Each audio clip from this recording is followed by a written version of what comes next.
ಬಿಜೆಪಿಯಲ್ಲಿ ತಣ್ಣಗಾಗದ ಬಣ ಪಾಲಿಟಿಕ್ಸ್. ಶೋಕಾಸ್ ನೋಟಿಸ್ಗೆ ಉತ್ತರಿಸದ ಯತ್ನಾಳ್ ಡೋಂಟ್ ಕೇರ್ ಅಂದಿದ್ದಾರೆ. ಹೈಕಮಾಂಡ್ಗೆ ಡೋಂಟ್ ಕೇರ್ ಅನ್ನುವ ಮುಖಾಂತರ ಅದೇನು ಮಾಡ್ಕೊಳ್ತೀರಾ ನಾನು ನೋಡ್ತೀನಿ ಅನ್ನುವಂಥ ರೀತಿಯಾದಂಥ ಸವಾಲಿದ್ದಂತೆ ಕಾಣಿಸ್ತದೆ.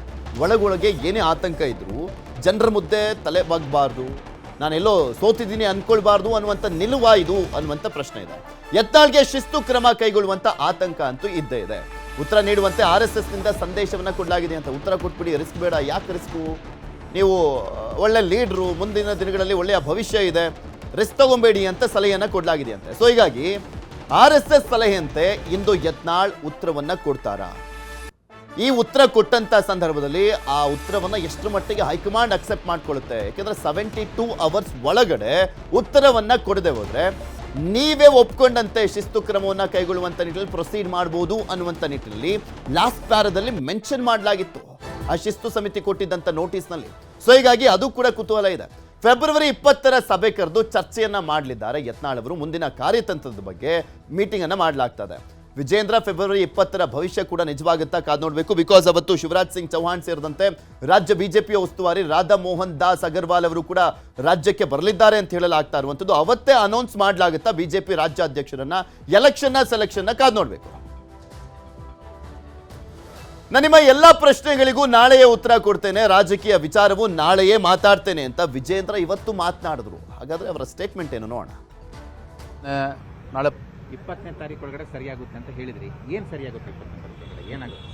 ನಿಮ್ಮೆಲ್ಲ ಪ್ರಶ್ನೆಗಳಿಗೆ ನಾಳೆ ಉತ್ತರ ಕೊಡ್ತೇನೆ. ನಾಳೆ ಪತ್ರಿಕಾಗೋಷ್ಠಿಯನ್ನು ಕೂಡ ಕರೆಯೋನಿದ್ದೇನೆ. ಅದಕ್ಕೆ ಒಂದೇ ಮಾತನಲ್ಲಿ ಹೇಳಿದ್ನಲ್ಲ, I will address guarantee crisis also at the same time political crisis ಬಗ್ಗೆ ಚರ್ಚೆ ಮಾಡ್ತೇನೆ. Thank you. 20ನೇ ತಾರೀಕು ಯತ್ನಾಳ್ ಅವರ ತಂಡದ ಸದಸ್ಯರು ಸಭೆ ಕರೆದವರು ಬೆಂಗಳೂರಲ್ಲಿ. ಅವ್ರು ಹಿರಿಯರಿದ್ದಾರೆ, ಸಭೆ ಕರೆದು ಚರ್ಚೆ ಮಾಡಬೇಕು, ಪಕ್ಷ ಹೆಂಗೆ ಬಲಪಡಿಸಬೇಕು ಅಂತೇಳಿ ಅವ್ರು ಚರ್ಚೆ ಮಾಡೋದಕ್ಕೆ ನೀವು ಯಾಕೆ ಬೇಡ ಅಂತ ಹೇಳ್ತೀರಿ? ಅದ್ರ ಬಗ್ಗೆ ನಾನು ತಲೆ ಕೆಡಿಸ್ಕೊಂಡಿಲ್ಲ. ಯಾಕಂದ್ರೆ ಯಾರೇನೇ ಮಾಡಿದ್ರು ಕೂಡ ಪಕ್ಷಕ್ಕೆ ಪೂರಕವಾಗಿ ಆಗಬೇಕು ಅಂತಕ್ಕಂಥದ್ದು ನಮ್ಮೆಲ್ಲರ ಅಭಿಲಾಷೆ. ಆ ನಿಟ್ಟಿನಲ್ಲಿ ಅವರು ಕೂಡ ಮಾಡ್ತಾ ಇರ್ಬೋದು ಅಂತ ನಾನು ಅನ್ಕೊಂಡಿದ್ದೇನೆ. 20ನೇ ತಾರೀಕು ಒಳಗಡೆ ಸರಿಯಾಗಿ ಸಂಪರ್ಕದಲ್ಲಿ ಇದ್ದಾರೆ. ಕೃಷ್ಣ, ನೋಡ್ತಾ ಇದ್ವಿ ಆಕ್ಚುಲಿ 72 ಅವರ್ಸ್ಗಳ ಒಂದು ಕಾಲಾವಕಾಶವನ್ನ ಕೊಡಲಾಗಿತ್ತು ಯತ್ನಾಳ್ ಉತ್ತರವನ್ನ ಕೊಡಬೇಕು ಅಂತ. ಆದ್ರೆ ಉತ್ತರವನ್ನ ಕೊಟ್ಟಿಲ್ಲ. ಇದೆಲ್ಲೋ ಒಂದ್ ಕಡೆ ವಿಜೇಂದ್ರ ಬಣಕ್ಕೆ ರೋಗಿ ಬಯಸಿದ್ದು ಆಲ್ವನ್ನ, ವೈದ್ಯ ಹೇಳಿದ್ದು ಆಲ್ವನ್ನ ಅನ್ನುವ ರೀತಿಯಲ್ಲಿ ಆಗಿದೆಯಾ ಅಂತ. ಯಾಕೆಂದ್ರೆ ನೆಕ್ಸ್ಟ್ ಶಿಸ್ತು ಕ್ರಮ ಕೈಗೊಳ್ಳುವಂತ ಸಾಧ್ಯತೆ ಇರುತ್ತಲ್ಲ, ಹಂಗಾಗಿ. ಮತ್ತು ಒಂದ್ ಕಡೆ RSS ಏನೋ ಸಲಹೆಯನ್ನ ಕೊಟ್ಟಿದೆಯಂತಲ್ಲ. ಸೊ ಹೀಗಾಗಿ ಆ ಸಲಹೆಯ ಪ್ರಕಾರ ತಲೆಬಾಗಿ ಅವ್ರು ಏನಾದ್ರೂ ಉತ್ತರವನ್ನ ಕೊಡ್ಲಿಕ್ಕೆ ಮುಂದಾಗಿದ್ದಾರಾ ಹೇಗೆ?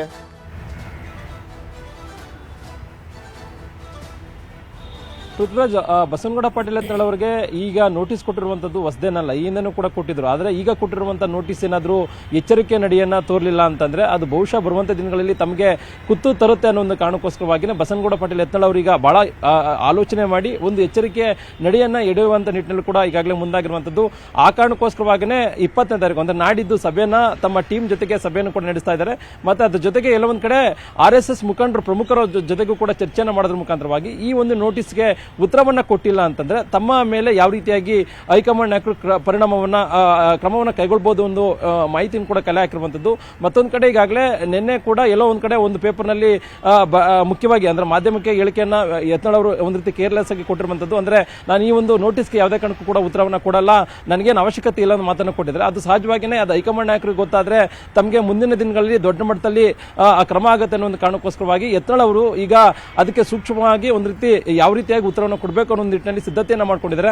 ಆ ಕಾರಣಕ್ಕೋಸ್ಕರವಾಗಿಯೇ ಬಸವನಗೌಡ ಪಾಟೀಲ್ ಯತ್ನಾಳ್ ಅವರು ಇದುವರೆಗೂ ಕೂಡ ಎಲ್ಲೂ ಕೂಡ ಮಾಧ್ಯಮಗಳಿಗೆ ಕಾಣಿಸ್ಕೊಳ್ತಾ ಇಲ್ಲ. ಬಹುಶಃ ನಾಡಿದ್ದು ಸಭೆ ಮಾಡೋದ್ರ ಮುಖಾಂತರವಾಗಿ, ಸಭೆ ಬಳಿಕವಾಗಿ ಸುದ್ದಿಗೋಷ್ಠಿಯನ್ನು ಮಾಡೋದ್ರ ಮುಖಾಂತರವಾಗಿ ಈ ಒಂದು ನೋಟಿಸ್ಗೆ ಸ್ಪಷ್ಟವಾದಂತಹ ಉತ್ತರ ಕೊಡುವಂತ ನಿಟ್ಟಿನಲ್ಲಿ ಕೂಡ ಈಗಾಗಲೇ ಮುಂದಾಗಿರುವಂತದ್ದು. ಮತ್ತೆ BV ವಿಜೇಂದ್ರ ಅವರು ಕೂಡ 20ನೇ ತಾರೀಕು ಗಡುವನ್ನು ಕೂಡ ಕೊಟ್ಟಿರುವಂತದ್ದು. 20ನೇ ತಾರೀಕು ಒಳಗಡೆ ಎಲ್ಲವೂ ಕೂಡ ಸರಿಯಾಗುತ್ತೆ, ಅವತ್ತೇ ಕೂಡ ಉತ್ತರವನ್ನ ಕೊಡ್ತೇನೆ ಅನ್ನೋ ಮಾತನ್ನು ಕೂಡ ಹೇಳಿರುವಂತದ್ದು. ನಾಳೆ ಮಹತ್ವದ ಸುದ್ದಿಗೋಷ್ಠಿಯನ್ನು ಕೂಡ BV ವಿಜೇಂದ್ರ ಅವರು ಕರೆದಿದ್ದಾರೆ. ಆ ಒಂದು ಸುದ್ದಿಗೋಷ್ಠಿಯಲ್ಲಿ ಪಕ್ಷದಲ್ಲಿ ಆಂತರಿಕ ಬೆಳವಣಿಗೆಗಳಾಗ್ತಿರ್ಬೋದು, ಮತ್ತೆ ಮುಖ್ಯವಾಗಿ ಈಗಾಗಲೇ ರಾಜ್ಯಾಧ್ಯಕ್ಷರ ಬದಲಾವಣೆ ಆಗಬೇಕು ಅನ್ನೋ ನಿಟ್ಟಿನಲ್ಲಿ ರೆಬಲ್ ನಾಯಕರು ಏನು ತಂತ್ರಗಾರಿಕೆಯನ್ನು ಮಾಡ್ತಾ ಇದ್ದಾರೆ ಅದಕ್ಕೆ ಒಂದು ಕೌಂಟರ್ ಕೊಡುವಂತದ್ದು. ಮತ್ತೆ ಹೈಕಮಾಂಡ್ ನಾಯಕರು ಯಾವಾಗ ರಾಜ್ಯಕ್ಕೆ ಬರ್ತಾರೆ, ಮತ್ತೆ ಈಗಾಗಲೇ ಶಿವರಾಜ್ ಸಿಂಗ್ ಚೌಹಾಣ್ ಅವರು ಕೂಡ ಬರುವಂತ ದಿನಗಳ ಬರುವಂತ ನಿರ್ಧಾರವನ್ನು ಕೂಡ ಕೈಗೊಂಡಿದ್ರು. ಆದ್ರೆ ಎಲ್ಲೊಂದು ಕಡೆ ಮುಂದೂಡಿಕೆ ಆಗಿರುವಂತದ್ದು. ಹೀಗಾಗಿ ಎಲ್ಲಾ ವಿಚಾರಗಳ ಬಗ್ಗೆ ನಾಳೆ ವಿಜೇಂದ್ರ ಕೂಡ ಮಾತಾಡಿದ್ದಾರೆ. ಹೀಗಾಗಿ 20ನೇ ತಾರೀಕು ಮಹತ್ವನ ಪಡ್ಕೊಂಡಿದ್ದಾರೆ.